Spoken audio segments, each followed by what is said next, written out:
What's better, eating raw vegetables or cooked vegetables? The raw foodies are going to say raw. Otherwise, if you cook it, you're going to lose nutrients. If you come from a traditional Chinese medicine thinking, we're going to say things like it should always be cooked. Your gut's like a great big crock pot. We need to be warming the foods, lightly steaming and things like that to be able to not stress the belly and to feed the natural processes of the body. We're putting cold raw in all the time. Doesn't help with that.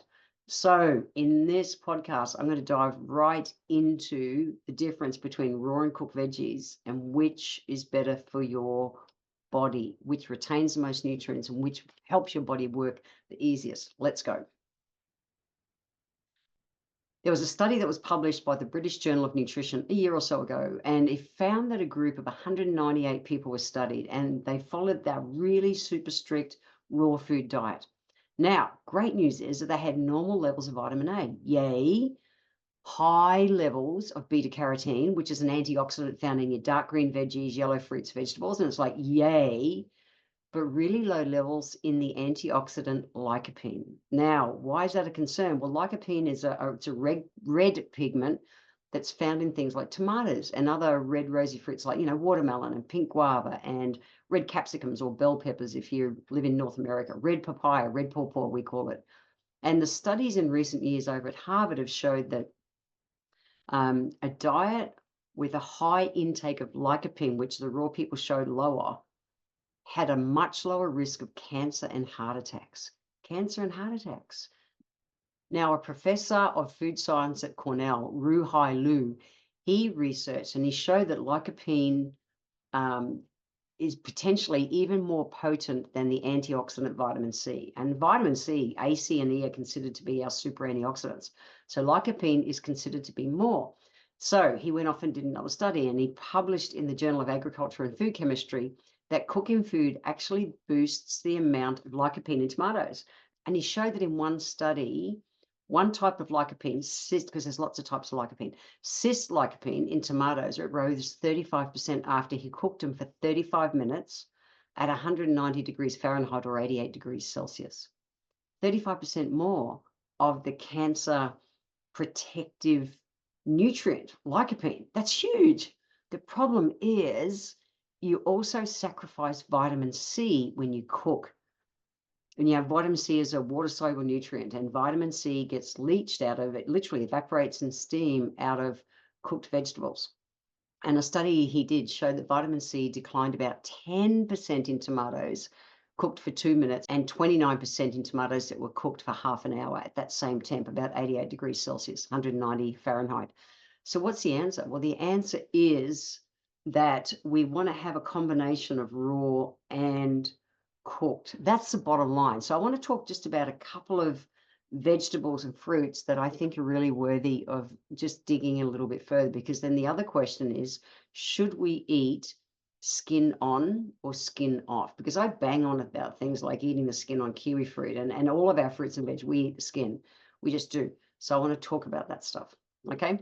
So why cook food in the first place? Well, cooking helps to break down the vegetable cell walls, which helps to release more nutrients. Yay, that's good. So what about eating the skins on the veggies? Well, fruit and veggie peels actually are really rich in several nutrients, including things like fiber, remember that word, vitamins, minerals, and antioxidants. Now, eating the peel of any kind of fruit, you boost your nutrient intake, your total nutrient intake of those nutrients, because so often more or the majority of the nutrients sit right at that, either in the skin or right at that skin lining.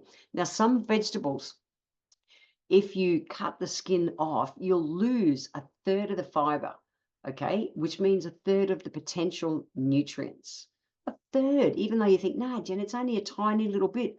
No, but this because there's so many nutrients in that part of the actual fruit or vegetable.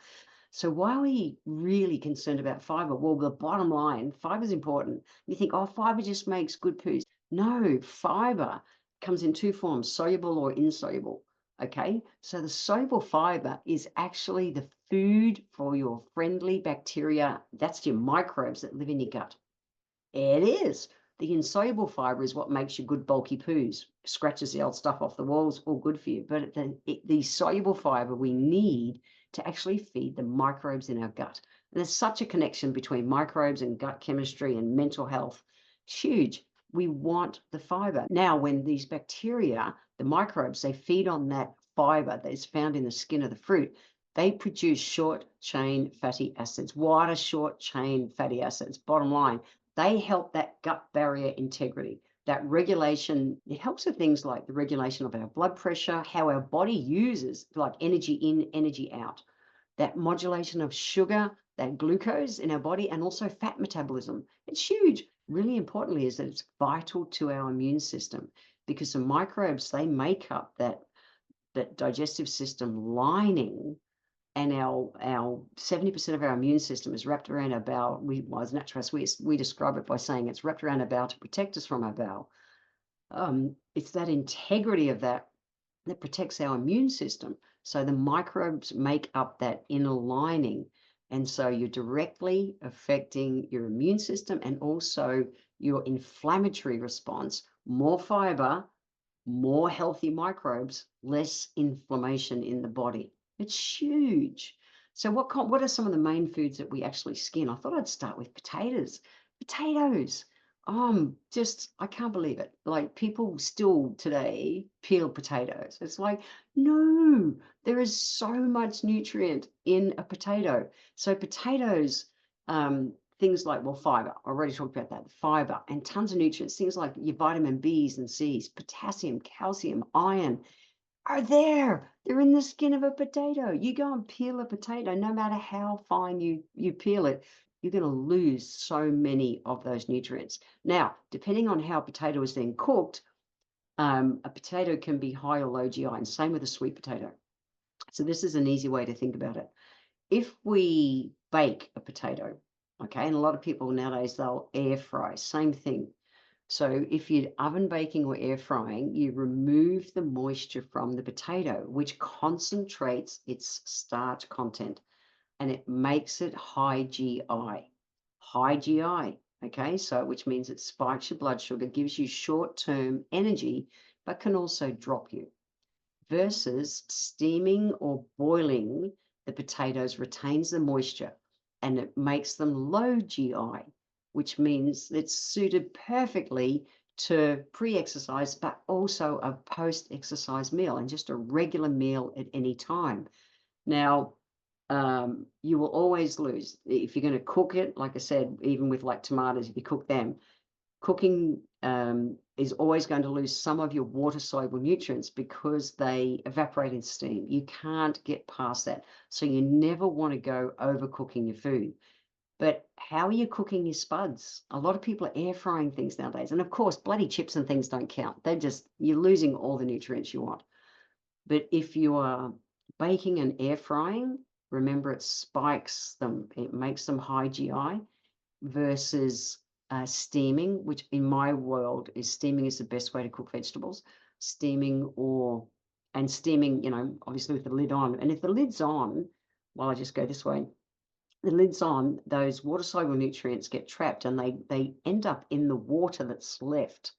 And so if I steam veggies, I drink the water when it cools, and it's like taking a multivitamin and mineral tablet because all those water-soluble nutrients that escaped in the steam are in that liquid.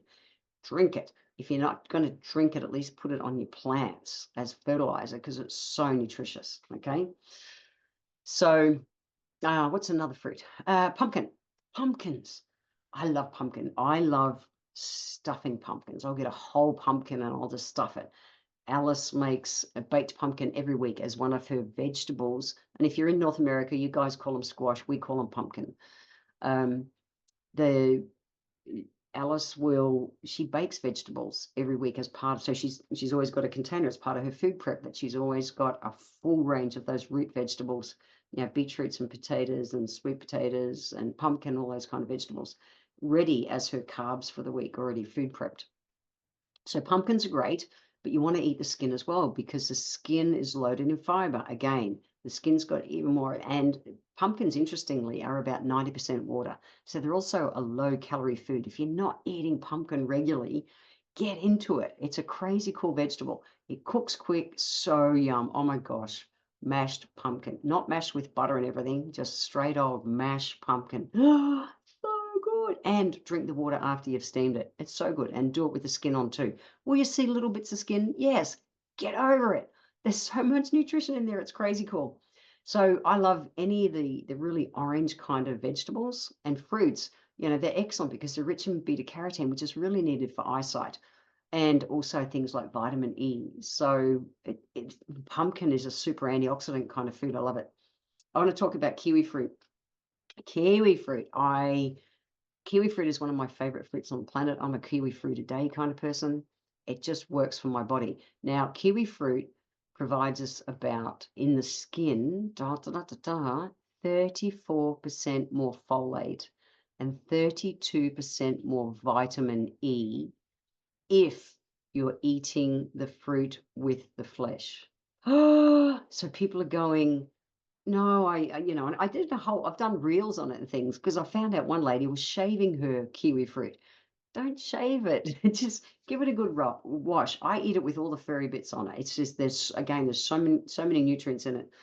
And because kiwi fruit is picked so backwards, so green, it's less sprayed. So it usually makes the clean 15 list every year as a clean fruit to eat. So it's not one you're worrying about heaps of sprays and things on it to eat, you know, that's been absorbed through the skin. So kiwi fruit's great. But start eating the skin, and people go, how do you eat it? Simple. I cut up a kiwi fruit into pieces and I eat it, whether slices or cubes or whatever. I'll put it on, you know, in my nutrition shakes. I made a salad yesterday, not yesterday, day before yesterday. My lunch, I cut up a kiwi fruit and put into it. I wanted to get the enzymes out of the kiwi fruit, but also just the extra nutrition. It is just such a serious part of our day-to-day life. So important. So we know with all fruits, vegetables, anything like that, if we go and overcook it, we're always going to lose some of the nutrients, okay, vitamins and minerals, particularly the soluble ones. They will evaporate in the steam. So is raw better than cooking? No, the research actually shows you want a combo of both. Okay, so I talked about tomatoes, how we lose the vitamin C. We pick up other extra nutrients. So have your diet a variety of cooked tomatoes and raw tomatoes. You know, eat your foods with the skins on. Have a combo of all of them. But a big change is to think about, where can I get the maximum amount of nutrients into my body easily? And if I had to think of one way, it's to lightly steam all of my vegetables first, or, you know, the ones you would normally cook. I'm not going to steam a cucumber, for instance. I picked a gorgeous cucumber out of my garden this morning that'll go into a salad.